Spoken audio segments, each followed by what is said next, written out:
Halo everyone, selamat datang kembali di channel Azizwak. Sebelumnya aku sampaikan kalau misalnya ada salah kata atau info yang kurang, tolong sampaikan tulis di kolom komentar. Seperti biasa, kalian denger aja video review ini tanpa harus lihat visualnya, dan kalian bisa juga dukung channel ini dengan share di Saweria Azizwak, link ada di deskripsi. Di konten review kali ini kita akan bahas anime yang tayang pada 2014 lalu, yaitu Akame ga Kill. Sebuah anime yang cukup fenomenal di masanya, yang cukup membuat para penontonnya kena mental. Singkat cerita, anime ini bercerita tentang petualangan MC kita bernama Tatsumi. Awalnya, dia berpetualang untuk mencari nafkah dan membantu orang-orang. Tatsumi bergegas menuju ibu kota karena kedua temannya, Ieyasu dan Soya, sudah duluan merantau. Sempat kecopetan dan kecewa, rezeki dari Yang Maha Kuasa membuatnya ditolong saudagar kaya dan diizinkan menginap. Namun siapa sangka ternyata ada udang di balik batu dari niat baik keluarga kaya tersebut. Pada suatu malam, kelompok organisasi pembunuh bernama Night Raid membantai keluarga tersebut. Awalnya Tatsumi tidak tahu atas dasar apa kelompok ini melakukan pembantaian. Sampai akhirnya, Akame, salah satu anggota Night Raid, menunjukkan apa yang sebenarnya terjadi di tempat itu. Awalnya Tatsumi tidak percaya, sampai putri dari keluarga itu mengaku sendiri bahwa kekejaman yang keluarga mereka lakukan adalah kesenangan yang wajar. Melihat korban di sana yang juga merupakan teman-teman Tatsumi, ia pun memutuskan untuk mengakhirinya. Disitulah Tatsumi sadar bahwa tidak hanya keluarga ini, namun seluruh negeri, terutama ibu kota, dipenuhi oleh orang-orang korup, orang-orang yang tidak punya hati, dan tanpa rasa manusiawi.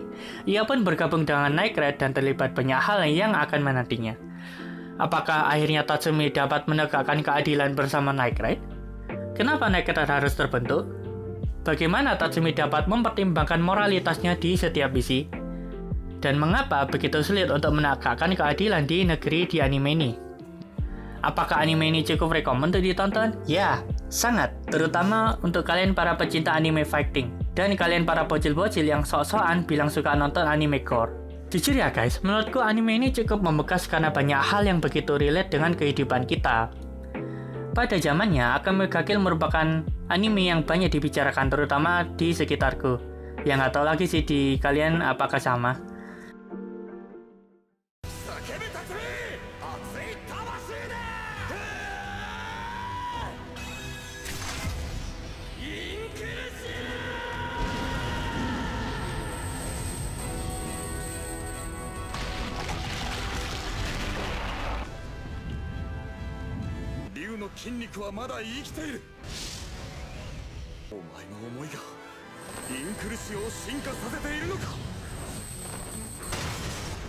Yang buatku suka dengan anime ini yang pertama alur ceritanya yang begitu relate dengan kejamnya kehidupan di dunia nyata.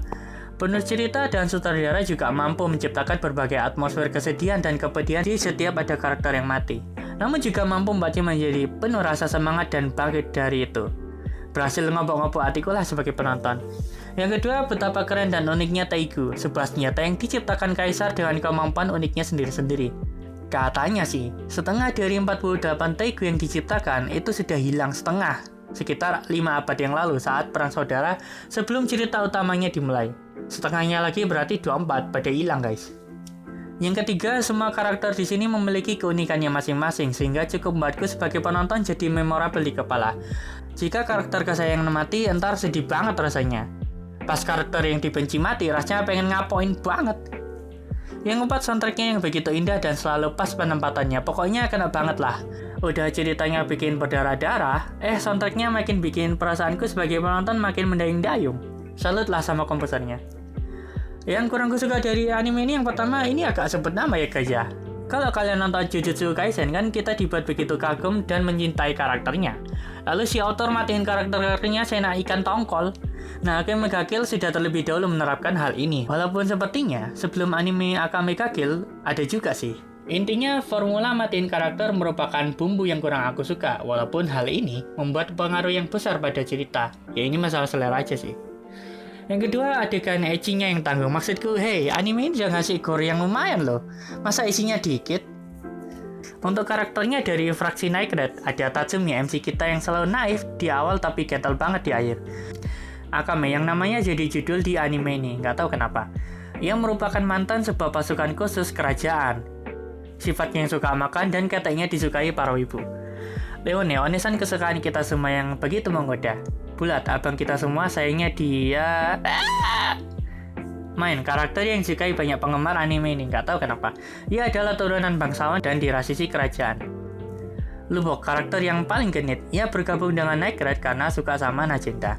Di banyak kesempatan, ia selalu punya kesempatan untuk nganu musuhnya karena selalu ketepaan perempuan lawannya. Sele, gadis ceroboh tapi sangat pro dalam menghabisi lawannya. Najenda, pemimpin dari Night Red dan pasukan revolusioner.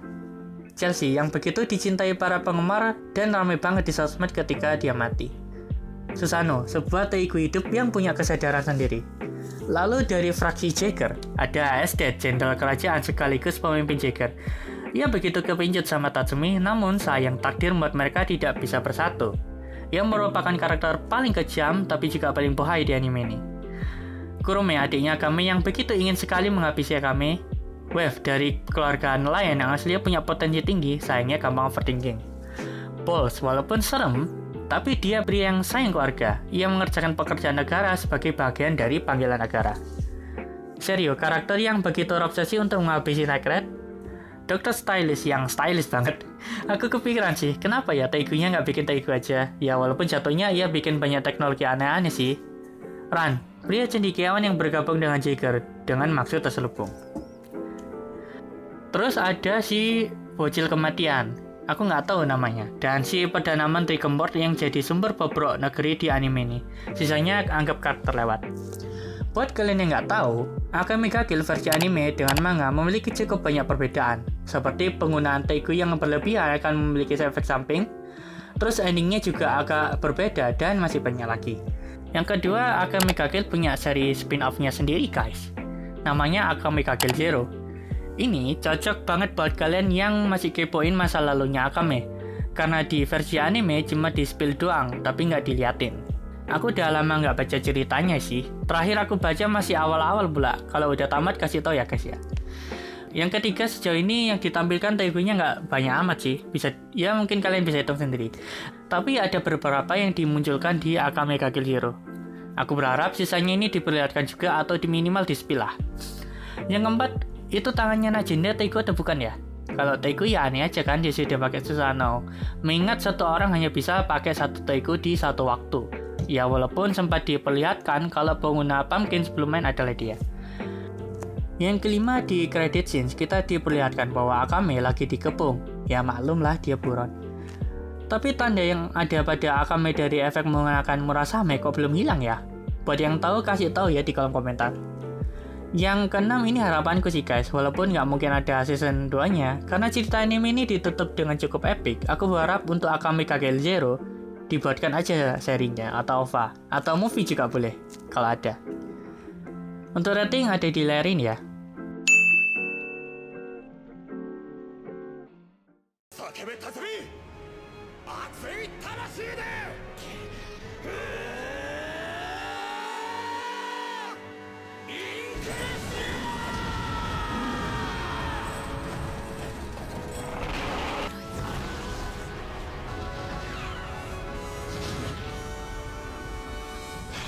Gimana? Sudah selesai ngerjain tugasnya? Sudah selesai dengan hal yang sekarang? Good. Jangan lupa subscribe channel ini biar segera dapat adsense. Jangan lupa like, komen, barangkali kalian mau request bahas apa di next video. Thank you everyone. Bye.